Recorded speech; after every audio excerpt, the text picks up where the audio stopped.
All right, let's move to the next track. Trieste follows. Last one on side A. Yeah. Is it? How did that song came to be? How did it start? It was actually the first track that I finished on Marine Snow. The main riff of the song, where I started to build from. Yeah. I wrote that in 2010. Vintage material. Yeah, and I always had it, but I wrote it on an acoustic guitar and just as a cozy song. But then I tried it like doing with full frontal fuzz distortion and down-tuned guitars, and everything gets better when you do that. Yeah. I liked the way it sounded, so it was easy to build from that. Yeah. And I wanted to, because I had done Disillusion, which is a mix of everything violent and heavy. Yeah. And this one, when I had recorded that part, I heard that, wow, this is going a bit more to the poppier melodic side. Yeah. And I felt like, yeah, let's run with this.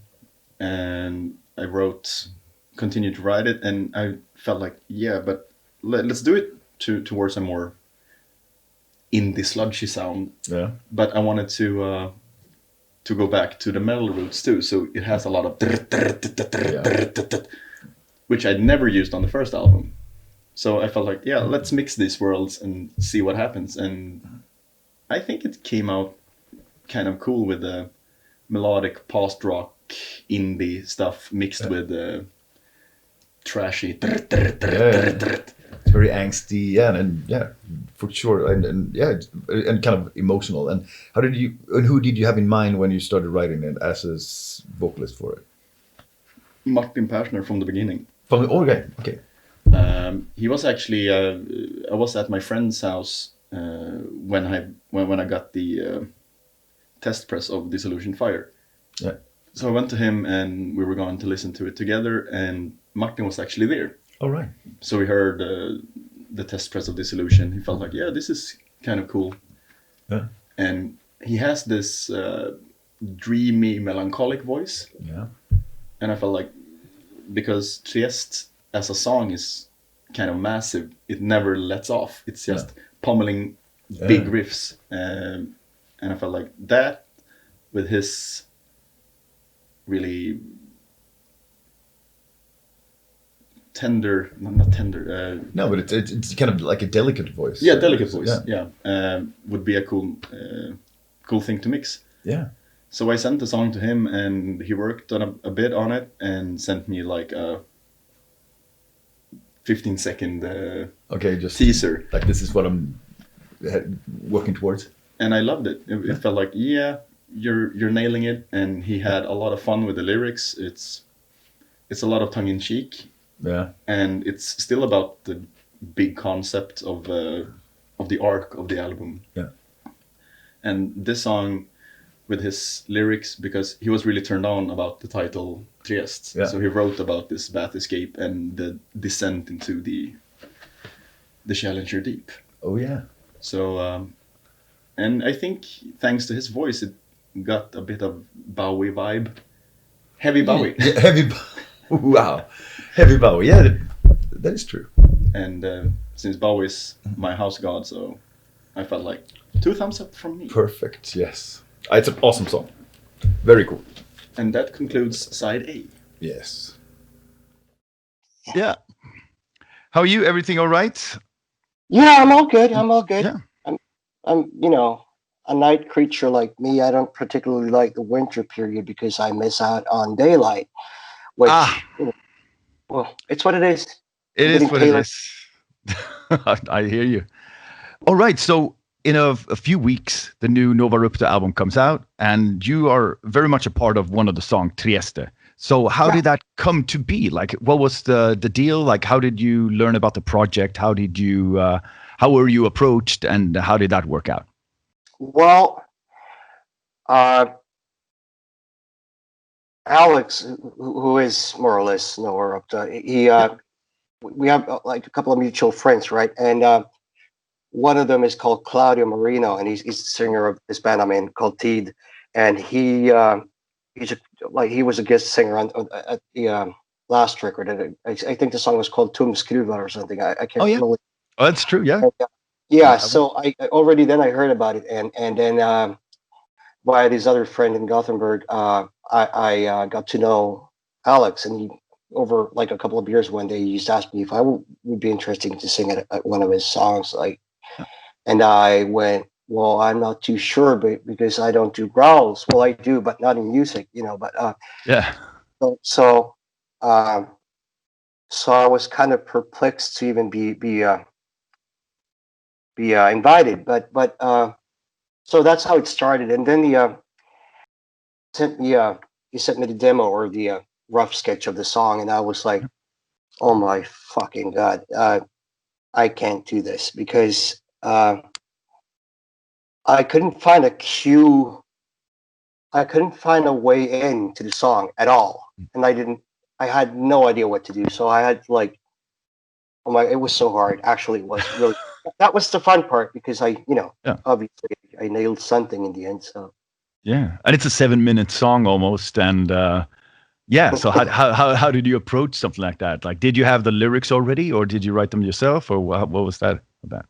Well, I asked him if I could write my own lyrics for it, because I gathered that it would be very hard for me to sing back like someone else's lyrics, given that I myself had to find a cue or a melody or a rhythm that like went along with my vocal style or whatever. So I had, and I was allowed to make my own lyrics, and that was good, because I had so I did. And, so but it was very hard for me, because I really had no idea how to attack the song, or actually go into it. So, but in the end, I think it came out pretty well, actually. Yeah, it really did. I love it. It's probably it's one of my favorite songs of the album, and and I can imagine where did you start, and if you not really given too much of direction, that can be both liberating but also kind of limiting. Also, that means you have to come up with something yourself, not knowing what is expected of you or of the song. Well, he told me what the song would be about, and it would be this guy called Trieste or Trieste, or however you to pronounce it, and I'd heard about it briefly, but I looked it up and read up on it, and I learned that it was this deep sea dive into the Mariana Trench. And the funny part is that it all went okay, it went as planned. So it wasn't like a horrific story. And I was like, so what's the fucking reason of singing it?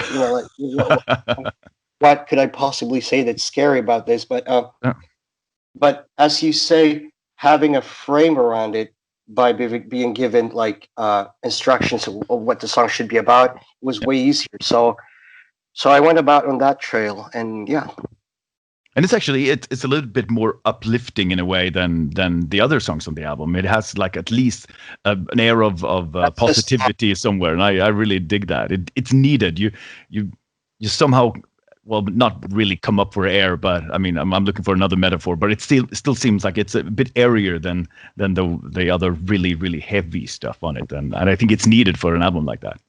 Yeah, it's a lot more airy and breathy in that sense. It is really, because it's more like floating in space, because it's got this but so. Yeah. No, it's true. But so is this something that you normally do, and how did you what was the is it something that you normally do, or was this kind of like a one-off thing? It was very much a one-off thing. I don't particularly like being a guest, because I'm very much a control freak. So even with the song, after a couple of rounds listening to it, I was like, this needs some cut and paste. And I asked if I could, and he's like, no. And I'm like, well, but I didn't really actually do anything to the song, but no, it's not a normal thing for me at all, partly because I'm not too comfortable singing overall. I mean, I do it nowadays, but it's not like my go-to thing. If you'd asked me to play the guitar on a track, I probably like that more, lay down some synthesizers. But it was exciting, and it was challenging for me, and I like that very much, because it was, as much as it was scary, it was also, it was a night. I enjoyed the feeling of having done it. Yeah. It's good to say yes once in a while to things that you might be, not too comfortable with. Yeah. And it seems to be like a bit of a theme with the vocalist that Alex chooses. Like that there's some hesitation, and they go like, oh, maybe I shouldn't, or should I? And we're not really kind of used to jumping into like a situation like this. But I think that's what's cool about it, and it comes out very honest and real and unique in that sense. It's not just what is expected of a certain vocalist or something like that, and that's cool. Exactly, and I like that part, because obviously I'm not in my home turf anymore. I'm somewhere else where I don't dictate everything, blah blah, or me and my mates and whatever. So what happens is that all of a sudden I have to adapt to his world, and that's interesting. Yeah. For sure. Sounds fantastic, and the album is coming out very soon, and then everybody get to hear your contribution to it. So thank you so much for answering these questions and making it a little more clear about your involvement and how the thought process was. Very cool. Thank you so much. Thank you very much. Take care.